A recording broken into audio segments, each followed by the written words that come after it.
कि मन खाली रहना चाहिए या भरा रहना चाहिए? मैंने पहले ही बताया आप लोग कि मन है क्या। अभी आप यह समझ रहे हैं स्मृतियां ही मन है, बिल्कुल भी नहीं।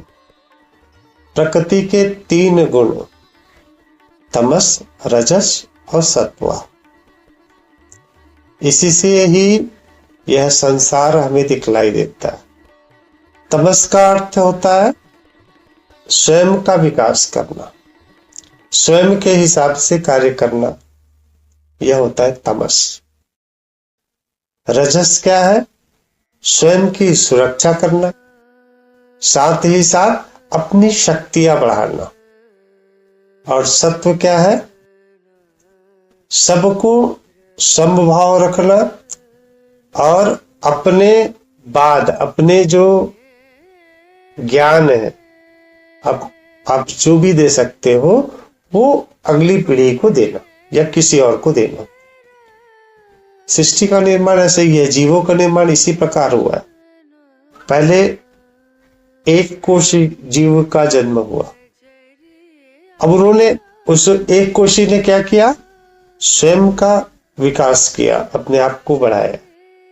फिर इसके बाद क्या किए? उन्होंने बहुत सारी कोशिकाओं को एक साथ जोड़ने का प्रयास किया। और तीसरा क्या किया? जब वो जोड़ने की प्रक्रिया वो जान गए, उन्होंने उसको डीएनए के रूप में संकलन किया और अगली पीढ़ी को वो देने का प्रयास किया। एक कोशी से बहुकोशी, बहुकोशी से जीव, और जीव हम देखते हैं मनुष्य, पेड़ पौधे जितने भी है ये बहुकोशी है कि उन्होंने इन तीनों गुणों के आधार पे अपना विकास किया। तो प्रकृति के 3 गुण हो गया। सभी जीवों में तीनों गुण विद्यमान होते, लेकिन स्वभाववश, परिस्थितिवश इसमें से कोई एक गुण अधिक मात्रा में बढ़ जाता है, कोई भी एक गुण। बाकी गुण कम हो जाते हैं, एक गुण बहुत अधिक बढ़ जाता है। ये उसका होता है स्वभाव। कोई भी एक गुण लेकर वो आगे बढ़ जाता है, बाकी गुण थोड़े कम हो जाते हैं। पहला चीज ये हो गया। दूसरा स्मृतियां हो गई। जो भी उसका स्वभाव होता है, उस स्वभाव के अनुरूप जो घटनाएं घट रही होती है, उन घटनाओं को वो संकलित करता है अपने स्वभाव के अनुसार।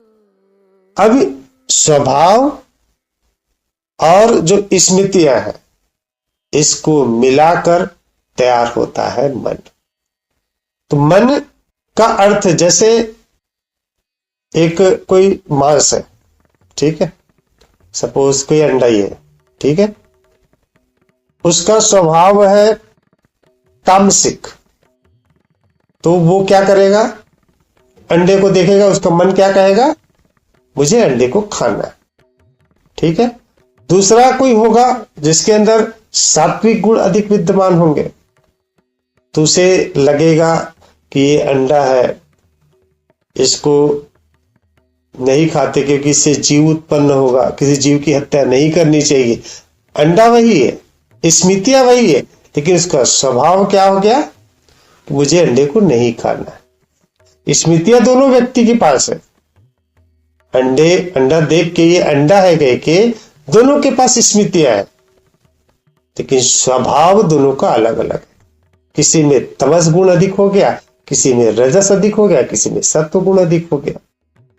जब मनुष्य स्वयं को जानने का प्रयास करता है, जब वो स्वयं को महसूस करने का प्रयास करता है, तो वह देखता है कि जिस नाम, जिस परिचय के सहारे वो है, वास्तव में वो परिचय पूर्ण रूप से काल्पनिक है, उसका कोई अस्तित्व नहीं है।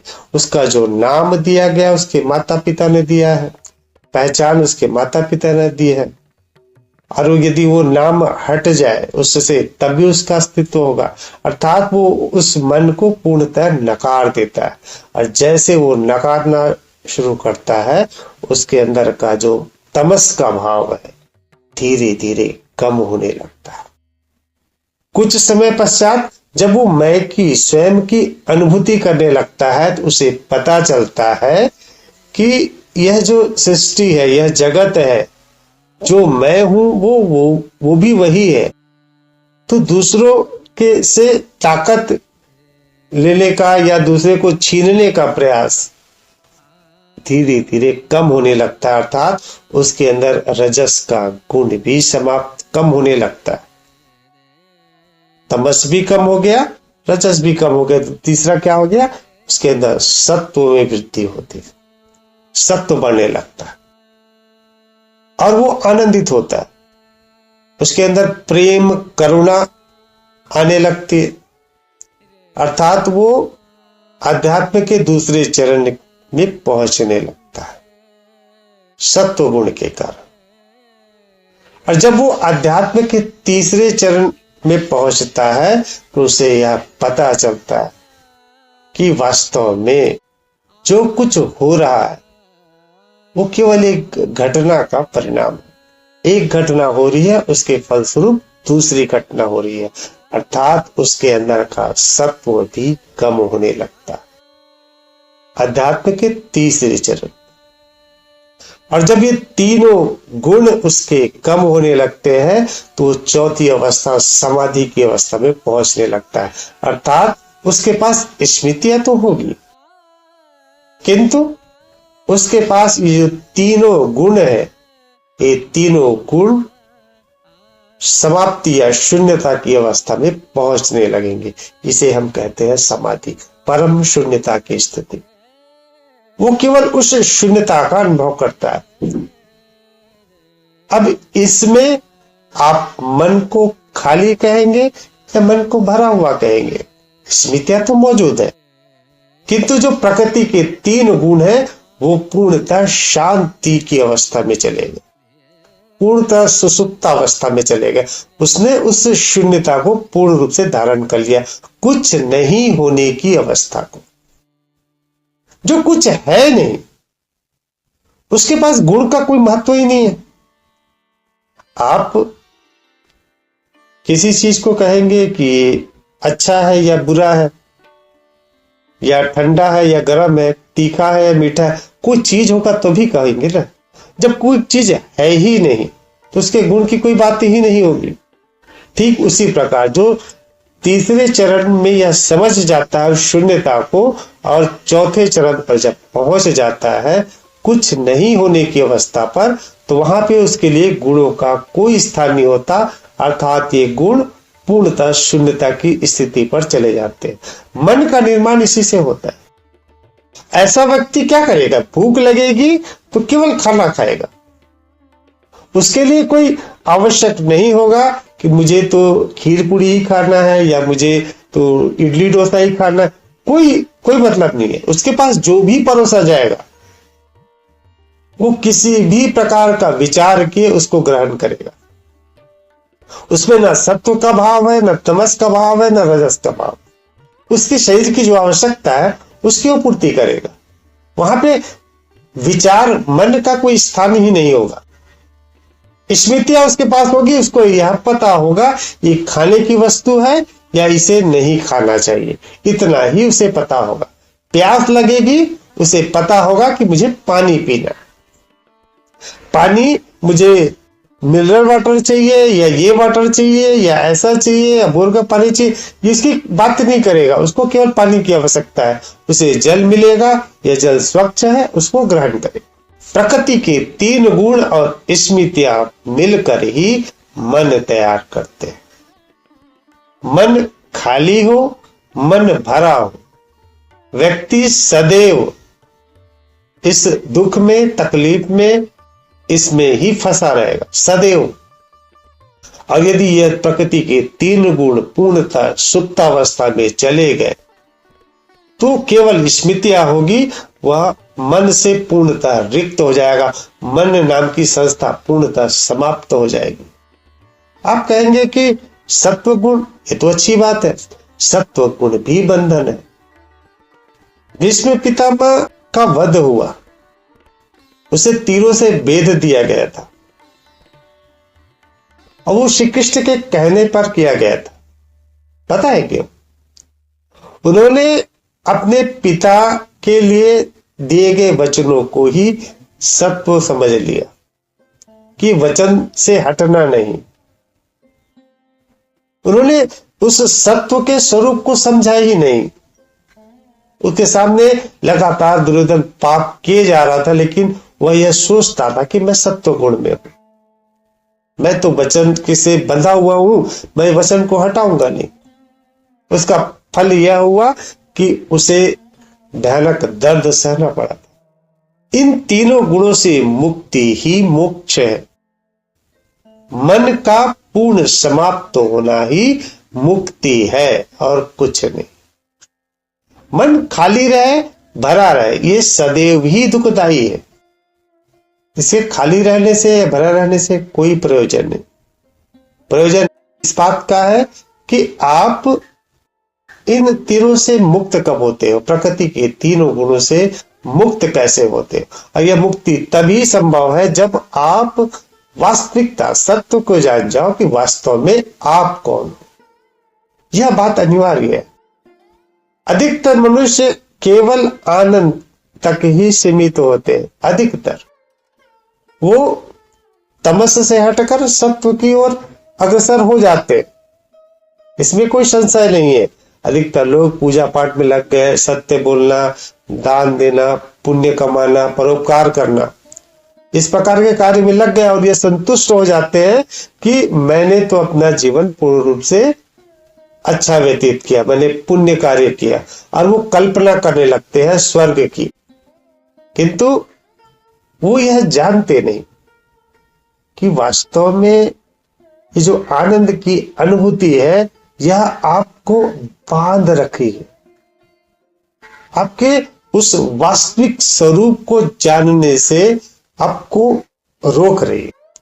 आप किसी भी दानवीर को जो दान कर रहे हैं, पुण्य कर रहे हैं, उसको आप पूछिएगा ये दान कौन कर रहा है, उनका उत्तर रहेगा ये तो सब भगवान की कृपा से है, भगवान की कृपा है तो मुझे माध्यम बनाकर मैं दान कर रहा हूं। तो क्या हो गया?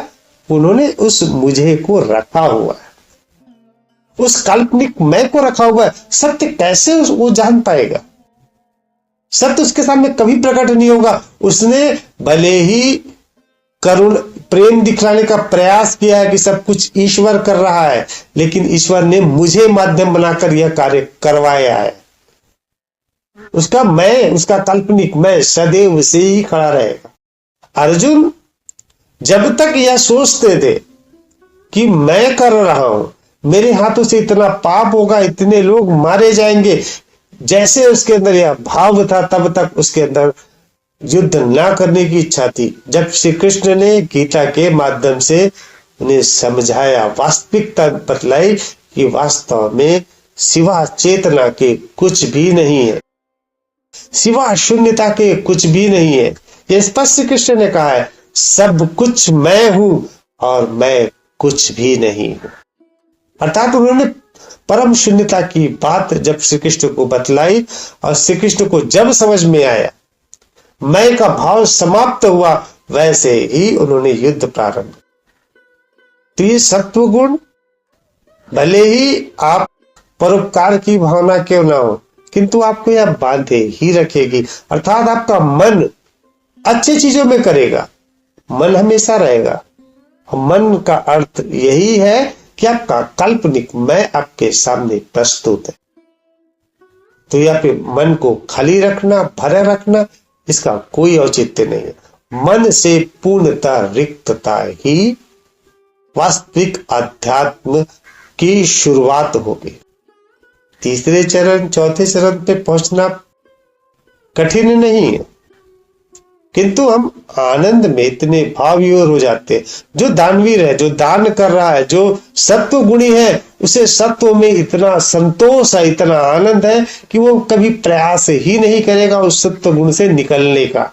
और निकलने का यदि प्रयास करेगा तो वापस से वो तमस पे चला जाएगा। रजस में चला जाएगा। अधिकतर जो रहते हैं सत्व अच्छे रहते, बाद में वो शराब पीने लग जाते हैं, चोरी करने लग जाते हैं, तो हम कहते भी है यार तो ये बहुत अच्छा था, ये तो कैसे शराबी हो गया। क्यों हो गया?